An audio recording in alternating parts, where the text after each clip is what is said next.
Hi, everyone. This is Father Michael Stala. I'm recording for Hope's Garden. And today's topic that I wanted to talk about is the bridal imagery and the dignity of woman when it comes to the bridal dress. So, as a bride comes into the church on the day of the wedding, she is shocking. It's kind of a surprise for everyone. She comes in last with her father at her side, and the whole church stands and recognizes her coming in.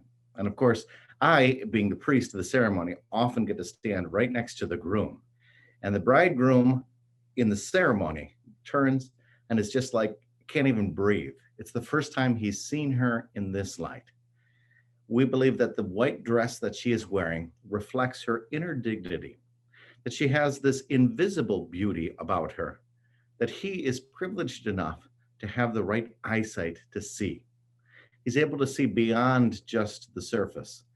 And now, at this moment, by the way that the bridegroom stares upon his bride, we all have this insight. We have this moment of understanding beauty beyond skin deep. Of course, this is also related to her baptismal calling. When she was just a baby, she would have been baptized, and her father would have been present to do so. And in the act of putting on the white garment after the baptism, we say, keep this garment unstained for eternity.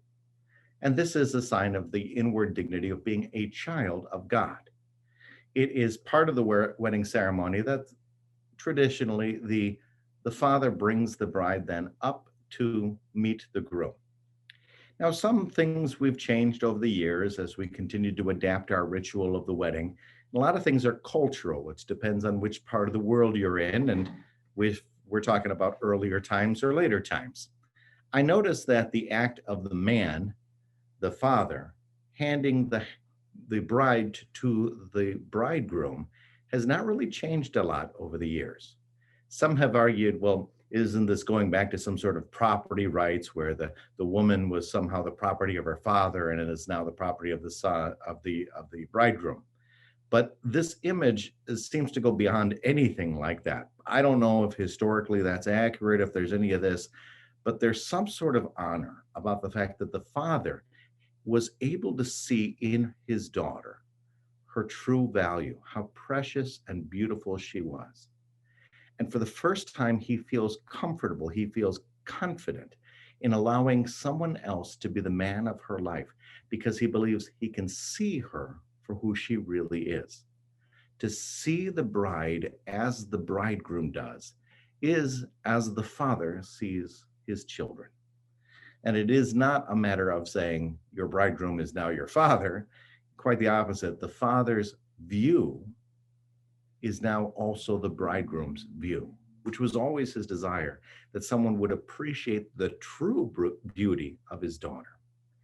So as we enter into the community and everyone has this moment of just awe at her true beauty in the white garment, we're already connected to the baptismal and we're connected to the God the Father. And of course, Jesus is within the bridegroom. The way that Jesus looks upon us, he does not look at us as being somehow ugly because of our sins, though when we're in the presence of someone so holy as Jesus, we seem to be so aware of our sinfulness. That's not the way he sees us. He sees beyond our sinfulness back to the baptismal beauty, to the bride's purity, and is able to see our true nature. Our goal is to be able to see others and ourselves through the eyes of the bridegroom, Jesus Christ, to recognize not which is just one person's opinion about us, but it's Jesus, and therefore it is truth. To embrace the truth of who you are and who others are is to gain the perspective of the bridegroom. Thank you so very much, and God bless you.